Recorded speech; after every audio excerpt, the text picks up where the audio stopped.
아침이 환하게 밝았습니다. 자, 오늘 여러분들과 함께 나눠야 될 내용들이 참 많습니다. 시장을 한마디로 요약해 보겠습니다.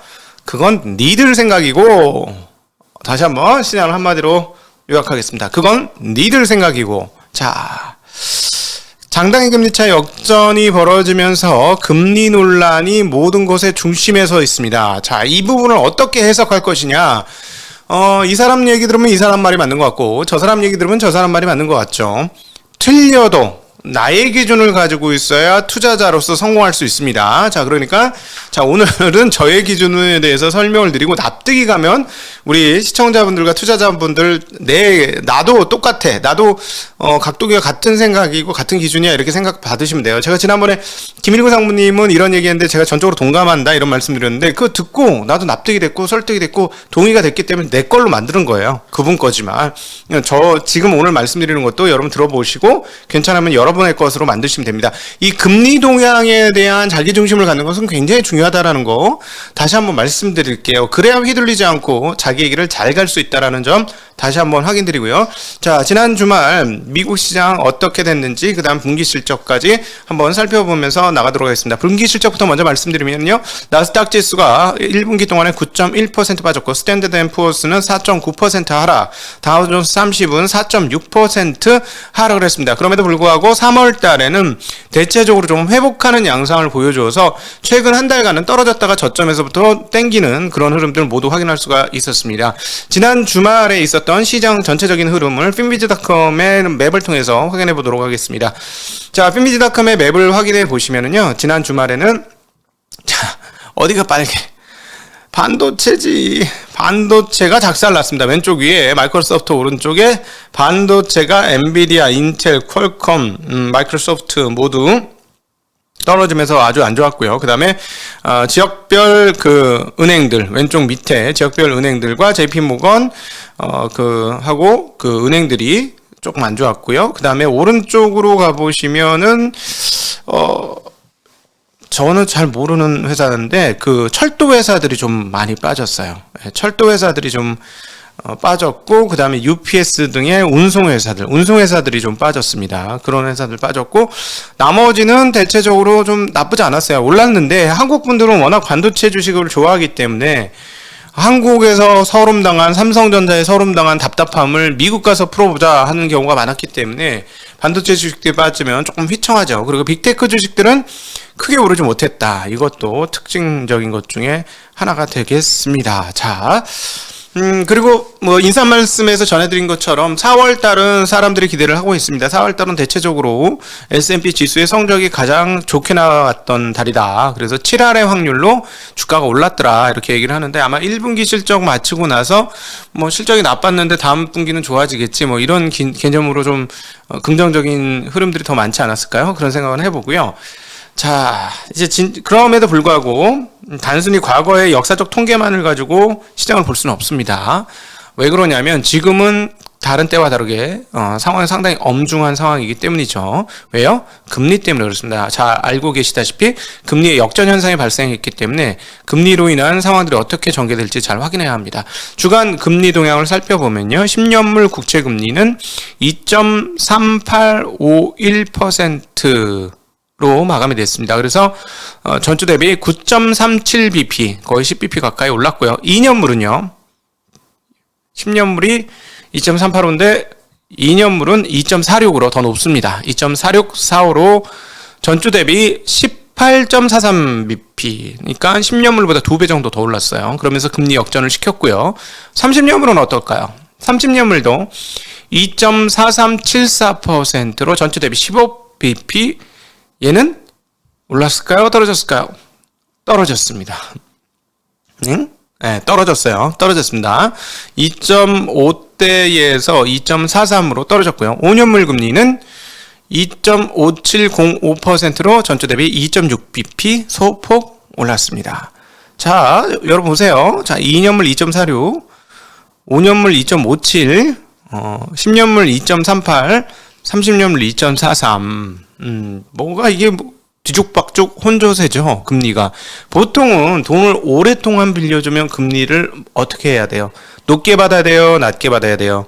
내가 널 뭘 믿고 금리라도 많이 쳐줘. 이거잖아요, 논리는. 그죠? 그래서 장기 금리일수록 높은 금리를 받고 단기 금리일수록 낮은 금리를 받는 게 일반적인 상황인데 지금 그게 뒤죽박죽 혼합 짬뽕이 됐다는 얘기예요. 근데 지금 보시면 5년물 금리가 가장 높습니다. 5년물 금리가 2006년 이후 처음으로 30년물 금리를 상향 돌파했습니다. 거의 뭐 20년 가까이 만에 처음으로 30년 금리는 상향 돌파를 했고요. 지금 이것은 결국은 채권 시장은 경기를 안 좋게 보고 있다라는 것을 의미합니다. 제가 말하는 것 중에 채권 시장은 이라고 토를 달았습니다. 이게 중요한 거예요. 채권 시장은 경기 하강이 시간 문제다라고 생각하고 있는 것이죠. 채권 시장은이에요. 자, 요걸 염두에 두시고 다음 단락으로 넘어가요. 자, 핵심은 이겁니다. 경기냐, 금리냐, 이 상황인 거죠, 지금. 근데 경기가 살아있을 것이냐를 봤을 때 고용은 어떻습니까? 지금까지 살아있습니다. 3월 비농업 고용은 43만 1000명이 증가했습니다. 예상치보다는 적었습니다만은 뭐 나쁘지 않았고요. 40만 명대로 계속 신규 고용이 나오는 거니까. 그 다음 실업률은요. 실업률은 미쳤죠? 3월 실업률은 3.6%. 50년 동안 최고치는 3.5%. 근데 3.6%. 엄청 높습니다. 그리고 2월의 고용자 수도 지난달에 발표했던 것보다 한 8만 명이 더 늘었어요. 실제로 다시 해보니까. 그래서 수정이 됐는데 67만 8천에서 75만으로 수정이 되었습니다. 와, 고용이 장난 아니에요. 네, 고용이 좋아요. 고용이 좋다는 건 경기가 나쁘다는 얘기일까요? 나쁘진 않은 거죠. 경기가 나쁘면 고용이 되나요? 그쵸? 자, 여기까지 왔죠? 자, 그러면 이제 뭐가 기다리고 있어요, 우리한테? 우리한테 뭐가 기다리고 있습니까? 금리 인상이 기다리고 있죠. 경기가 빵빵하게 좋고, 또 하나, 오늘 아예 설명도 안 했지만, 인플레이션이 높게 나오니, 연준은 금리를 세게 올릴 거야. 빅스텝, 50bp의 빅스텝을 할 거야. 근데 한 번? 두 번? 세 번? 잘 모르겠는데. 근데 시장은 어떻게 될 것이냐. 자, 여기서부터 이제 분석이 들어가야 되는데, 강펀치가 기다리고 있어요. 그냥, 건투에서 제일 힘이 센 게 훅이잖아요. 훅을 그냥, 앞면에 강타당하는 상황입니다. 헤비급 한 대 맞으면 그냥 바로 그냥 작살나죠. 근데 어쨌든 한 대 때리는데 한 대냐 두 대냐인 거예요. 50bp를 한 번 올릴 것이냐 두 번 올릴 것이냐. 핵심 뭡니까? 누가 맞아요? 시장과 경기가 맞는 거죠. 시장 경기가 펀치를 한 대 맞고 두 대 맞았을 때 견딜 수 있느냐가 핵심적인 상황입니다. 일단 지금까지 시장은 뭐죠? 쟤한테 한 대 지금 맞을 때 됐어. 그러나 내가 한 대 쟤 펀치 수준을 보건데 그동안 내가 맞아본 수준을 보건데 저거 한 대 맞아도 나 전혀 문제 없어. 라고 생각하는 것 같습니다. 그렇기 때문에 미국 시장이 주말에도 올랐죠. 그렇게 정리해 볼 수 있을 것 같아요. 자, 근데 문제는 뭐냐면 두 번. 1, 2로 빵 두 번 맞으면 경기가 살아있을 것이냐는 거예요. 살아있을 수 있을까? 이건 잘 모르겠어요. 이건 의문의 여지가 있습니다. 근데 어퍼컷이 하나 기다리고 있거든요. 어퍼컷이 1, 2로 훅으로 1, 2로 들어올지 훅으로 하나 들어온 다음에 어퍼컷으로 들어올지 그거 정확히 모르겠는데 훅이 하나 기다리고 있어요. 아니야. 어퍼컷이 훅 맥이고 죄송해요. 헷갈려. 이 훅은 뭐죠? 양적 긴축입니다. 예. 어퍼컷은 턱으로 들어와. 양적 긴축이에요. 턱 제대로 맞으면은 턱이 강한 선수는 없죠. 턱 한번 제대로 맞으면 그냥 쓰러지는 거죠. 자, 이 양적 긴축이 어떻게 될 것이냐? 근데 빅스텝을 두 번 매기고 양적 긴축까지 세게 매기면 과연 시장이 어떻게 될까라는 건데 지금 시장에서는 어떤 일이 벌어졌냐면 연준 인사들에 의해서 잽이 엄청나게 쏟아져 나왔었어요. 그쵸? 나 엄청 심세거든? 엄청 세게 너한테 매길 거거든? 하고서 잽을 계속 매겼죠. 그 중에 하나가 FOMC 회의록이 될 겁니다. 자, 이번 주 스케줄을 보고 FOMC 회의록이 언제 나오는지 한번 확인해 보시죠. 자, 이번 주 보시면 진짜 연준 인사들 발언이 그냥 계속 있어요. 오늘은 그냥 넘어가고 내일 존 윌리엄스 뉴욕 연방은행 총재 있고요. 이거 지난주에도 얘기하셨던 것이 있어서 그거 말씀드릴 수 있을 것 같고 좀 이따가 레이얼 브레이너드 연준 부의장, 그다음 닐 카스카리 그냥 세 분이 그냥 막 계속 있네. 그다음에 6일 날 제가 말씀드렸던 뭐가 있죠? FOMC 의사록이 발표됩니다. FOMC 의사록. 저는 그 우리가 그동안에 이제 판세를 읽잖아요. 판세를 읽어보면 이번에 FOMC 회의록이 어떻게 될 것인지 한번 생각해보면 완만하고 대충 비둘기적인 그런 건 아닐 것 같죠. 왜냐하면 그 FOMC 회의 이후에 연준 인사들이 했던 얘기를 얘기하면 25bp가 적당합니다. 25bp 해야 돼요. 라고 얘기하신 분이 있어요, 없어요? 25bp 할 수 있지만 뭐 50bp도 가능해. 라고 얘기한 거죠. 그쵸? 그쵸? 50bp 얘기를 거의 다 했단 말이죠. 그러면 FOMC 회의에서 어떻게 했느냐는 거예요. 그리고 또 FOMC 회의에서 어떤 얘기가 왔길래 저렇게 도대체 총재들이 저럴까 라고 생각을 해보면 펀치가 약하지 않을 것을 사전에 예고한 겁니다. 왜냐하면 그동안 우리 증시학도TV 아침 순서를 통해서 여러 번 얘기했지만 커뮤니케이션을 굉장히 중요하게 연준이 여기고 있어요.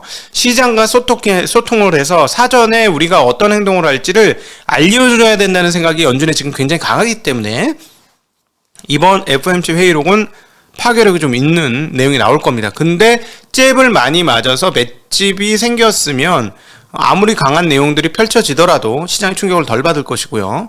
근데 생각보다 더 큰 게 나오면 조금 충격을 받을 텐데 여기서 더 큰 어퍼컷은 뭐냐? 계속해서 저 개인적인 생각에는 이게 양적 긴축이 될 것 같습니다. 그래서 양적 긴축이 어느 정도 나올 것인지 여부가 시장이 4월 달에 충격을 먹을 것인지 안 먹을 것인지 결정이 될 것 같고요. 이미 이제 우리가 그동안 계속 봐왔습니다만 50bp의 빅스텝을 시장에서는 대략 한 번 반 이상? 이 정도는 매겨놓은 것 같지 않습니까? 한 번은 아닌 것 같아요. 이제 한 번은 이상 매겼어. 너무 얘기가 많이 나왔기 때문에 한 번 반 정도는 매겨놨습니다. 자, 7일날 또 많은 분들의 발언이 있죠. 제임스 블러드, 라파엘 보스티, 찰스 에번스, 등등의 발표가 연설과 인터뷰 이런 등등이 기다리고 있습니다. 자, 이제 다시 돌아오죠. 자, 그러면 빅스텝은 이제 거의 확정적인 상황이다 이렇게 보여지는데 빅스텝 이후에 달라질 것들이 무엇일까라고 생각해 보면 MBS 금리 상황과 미국의 부동산 동향이 어떻게 돌아갈 것인지에 저는 관심이 많습니다. 이건 뭐 한 달짜리로 나올 수 있는 내용은 아니겠습니다만 왜냐하면 미국 은행들도 한국과 마찬가지로 대출에 있어서는 상당히 중요한 부분이 부동산 대출일 거라고 보거든요. 자, 그렇다면 MBS의 금리 상황, 그로 인한 부동산의 동향에 따라서 시장의 전반적인 분위기도 바뀔 수 있다라는 건 앞으로 우리가 차곡차곡 보면서 확인해야 될 대목인 것 같고요. 또 하나 변수가 있습니다. 이 빅스텝을 진행을 했을 때 곰곰이 생각을 해보니까 뭐가 문제냐면 중국은 어떻게 할 거냐 생각을 해보면 중국은 완화가 계속 이루어질 거죠. 지금 우리 권시유가 이번에 LPR 금리하고 MLF 금리 안 내리면 자기 박살납니다. 뭐 이렇게 공공연하게 얘기하고 있잖아요. 지금 이번에 금리 안 올리면은 중국은 충격을 좀 받을 거라고 봐요. 그러면 결국 뭐냐면 금리를 내릴 거라고 보고요. 그 금리를 계속 내리고 가동률을 계속 상승시키려고 노력을 할 겁니다. 우리 보면은 금요일날 날씨 하늘 너무 맑았잖아요. 토요일날도 맑았습니다만 일요일날은 어땠습니까? 약간 뿌였죠. 우리 하늘을 보면서 중국의 가동률을 계속해서 생각해 보게 되는데 우리는 중국은 가동률을 계속 높일 가능성이 좀 높습니다.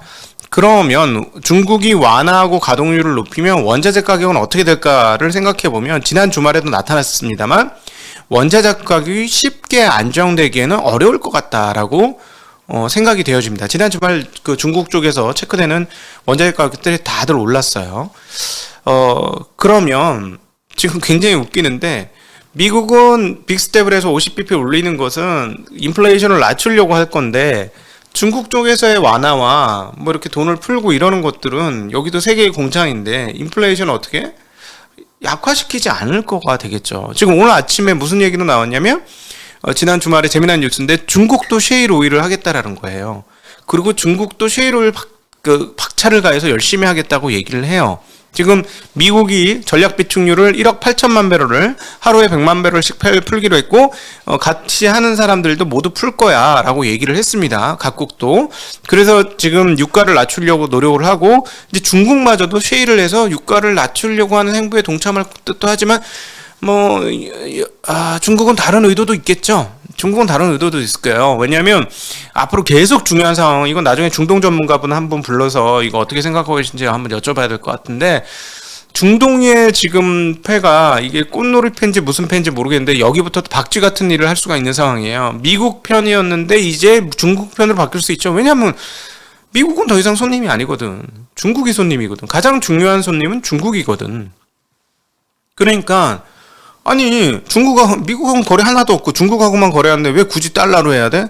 어차피 우리 물건 사는 것도 다 중국 메이드 인 차이나 공산품 사서 쓰는데 우리 동네 마트 가면 다 중국산인데 그럼 뭐 중국 위안으로 받지. 이렇게 될 가능성이 있을까 없을까요? 이거는 없을 거라고 봤어요. 저는 개인적으로. 우리 생애에는 못 볼 거다라는 게 우리 X세대의 일반적인 관점이었는데 지각 변동이 일어날 가능성이 없잖아 있는 것 같습니다. 그래서 우리는 항상 현장을 중요하게 여겨야 되는 게 언제 어떤 일이 어떻게 벌어질지 어떻게 바뀔지 모르기 때문에 이건 확정해야 라고 고정할 수가 없는 게 진짜 세상의 돌아감인 것 같아요. 진짜 큰 변화가 여러분 우리 기다리고 있다. 만약에 이것들이 이루어지면 중간에 좀 안 좋은 일이 있을 것 같은데 여하튼 그렇고요.